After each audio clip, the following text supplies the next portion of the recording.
special about failing in games versus failing in real life is such that for example, this is such that if you fail in a game, is it just like real life, if you will, or is it something like about games that maybe makes it sort of harmless to fail, or is it this kind of Aristotelian idea of catharsis that perhaps that you feel bad and by playing the game, then you get sort of purged of those sort of terrible emotions? Well, of course not, right?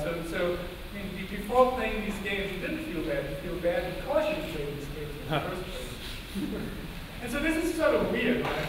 And this is actually so weird that there are books that tell people how to deal with this thing. So this is from a book called Liam Wins the Game Sometimes.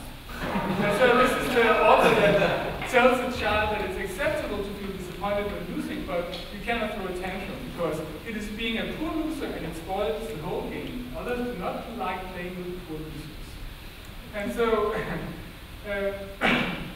so this is, I mean, this is like, of course it's sort of unpleasant to feel inadequate and it's sort of odd, right? But of course, what games really do is that they tend to sort of promise us that we can sort of escape this inadequacy if we play more.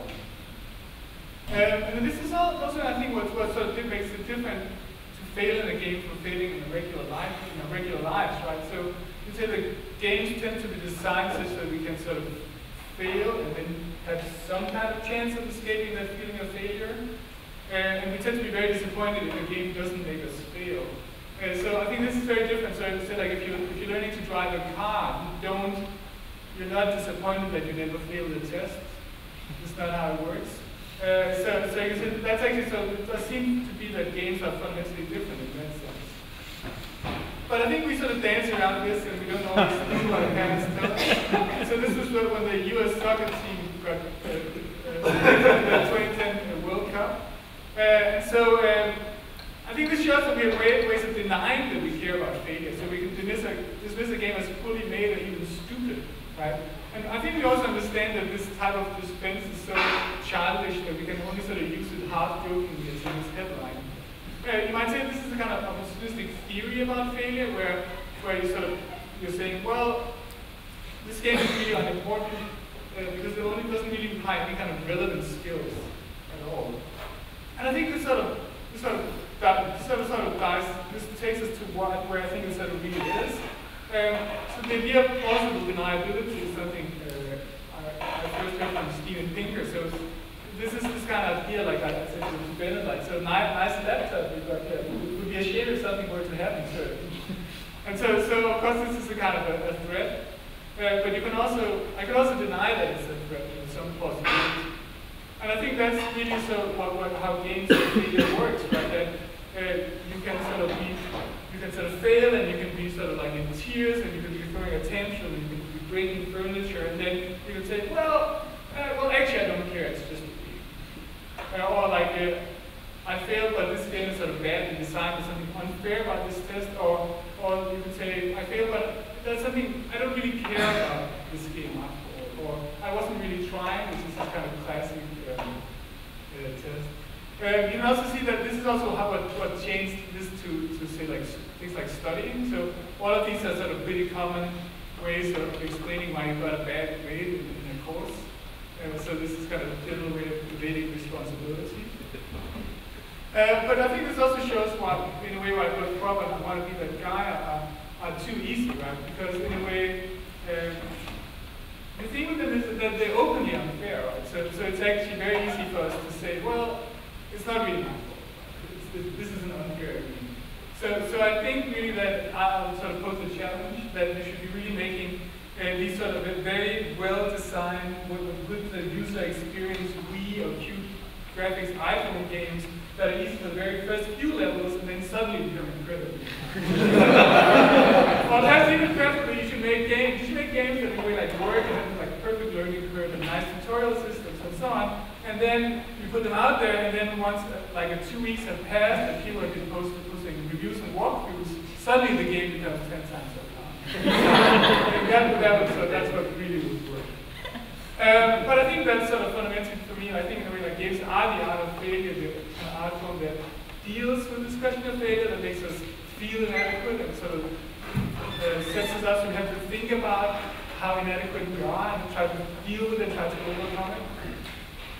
And I think in a way, sometimes I have this feeling that we should never use this phrase, it's just a game, right? Because it sort of seems to pretend something that's not true, which is to say that failure is neutral as long as it happens in a game. But I also think in a way it's actually that kind of claim, it's just that having that way out of saying, well, it's just a game, or I didn't try, etc. That gives us a chance to shrug our shoulders while we're sort of fuming inside. And I think this gives us a kind of freedom in games, right? So I think we sort of have to accept that we have to allow games to have this kind of shiny surface of harmlessness.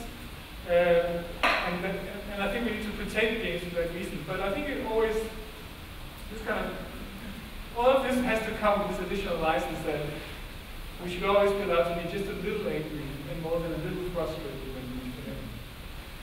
Wonderful. So Jesper, I'll start with you. There must be some line, right? Like I remember one of the first conversations Jesper and I ever had was when he was here at MIT, and he showed me this game called China Miner, which nobody's played. And China Miner? China Miner, anyone? China Miner? Okay, so this game, China Miner, you're a miner. Are you mining to China, or are you Chinese? I think you're Chinese. Okay, that is not indicated in the gameplay at all. Nonetheless. Yeah, you should say that there are no sound effects, the only music, the only sound is the loop of the entertainer. Over and over, hours. So this game, China Miner, like you touch everything and you die. Like you jump over something, like you die. You climb a ladder and you fall too far, you die. And so I imagine there must be some type of, I mean, do we need to have like, you know, in war, you know, there are ethics, right? So I suppose games need something like that as well. Well, I mean, I think so. So in a funny way, I think the internet has changed a lot of things, right? So I mean, it used to be that you might get a game like that for like for your birthday when you were like 13, and it was not that platform game you asked for, but that's one you got, and you sort of stuck with it, right? And in a way, that's Chip and Dale Rescue Ranger just stuff. Yeah, that's sort of terrible. That's sort of torture. But I think what these games show is that that's this kind of thing that once you can sort of share it, it suddenly becomes something else. Like you can bring in people, and you can sort of wonder at this kind of amazing lack of craft and like China Miner. You can wonder at this like amazing sort of difficulty in these games, and then you can sort of share it. It's just like the fact that you can sort of share it, then it becomes something else, and it takes it into this kind of chaotic territory in a sense. So I think that's just become the way out. Yeah. I mean, I think QWOP would be a much worse game in terms of the experience of playing it if you didn't have the internet to share it, or at least like a group of other people. And part of it is about doing badly in front of other people. That's why there's 11,000 YouTube videos. But I mean, Bennett, you added a hurdle, like at the end, like after, if you could even get that far, you decided to put a hurdle, like in the middle, and then there's it's not even track up, you're actually doing long jump, right? Because there's the long sand pit at the end, like, there must be some, like, code of decency, like, somewhere along the way. Well, what I would say, like, I don't want to be guy, I think this is true for QWOP too, but for me, I think I made a game that was more of a comedy game than a hard game. So when you're using the difficulty to tell a joke, that hurdle joke would not be funny without the frustration that leads up to it. You know, if you were just playing a track and field game on your like Nintendo running in place on your stupid Mac, and you came up to a hurdle, it'd just be annoying. When you do that in QWOP after all that frustration, it is a hilarious, hilarious joke. And it is a vector for comedy.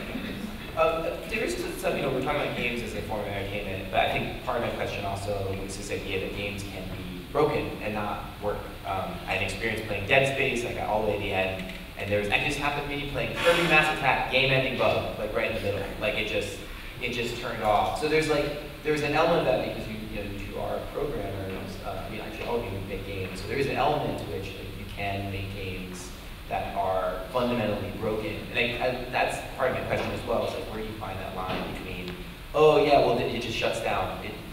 the disk breaks itself while it's inside your machine. I think I got a relevant comment for this, since I want to be the guy who's very buggy and I couldn't do anything about it and the game crashed all the time. So after a certain point, after pulling my hair out for hours trying to figure it out, I'm like, this will never be fixed. The best thing I could do is make a joke of it, have a fake error message come up, and then have it just fall down and crush the play. and it's, you know, I wish the game actually didn't crash, but you know, it's gonna crash. It's like, you can even turn brokenness into a joke. I mean, like Spelunker, which sounds a lot like China Miner, is a really like broken, hard to play game. And the Japanese love it because they're crazy. There's something to its brokenness. Or Cheetahman 2. No. Or, yeah, there's like some charm. You can even get charm out of brokenness. It all depends on, I mean, it's hard to design a game that's good intentionally like that, but even a broken game can capture people's just minds and interest and just deeply interest them. So it just kind of shows that there is no easy answer when even bugs can lead to a game being an amazing experience. Another game that does the error message trick is Don't Shoot the Puppy. Surely many of you have seen this one. So it's a game where all you have to do is not click the mouse button, because that shoots a cute little puppy with a giant cannon. And it basically, it has, you know, like 60 levels, and each level tries a different trick to get you to click the mouse button. And one of them is that, you know, like an ad pop-up like appears and obscures the game. Another one, an error message appears, and you know, it's actually really hard. But it's, again, like it's a joke, right? Like, so it's a comedy. But I think these games are not just entertaining because it's comedy. It's more that I think certain kind of joke is playful, right? I mean, I think creating confusion is playful. Maybe creating a certain kind of frustration is playful. That's a kind of play. Just comedy, I think, is extremely overlapping group with gameplay. But in a way, I think that you can say that all of those, like the examples we see here, are like the kind of broken games that we talk about as entertaining. I think a lot of it depends on like the length of the iteration, right? So it's so difficult. I think we tend to mix up like how challenging it is to solve a particular problem with how much time you spend to go back to that problem. Right, and so like Dead Space, like you're describing it, doesn't sound like a great, it's not like this kind of game you could get people over and like have a laugh over that it takes like 15 hours and then it sort of like resets. It doesn't work, right? So it needs to get down to this kind of very short period of time. Yeah. But for either it's liquid or if it's not.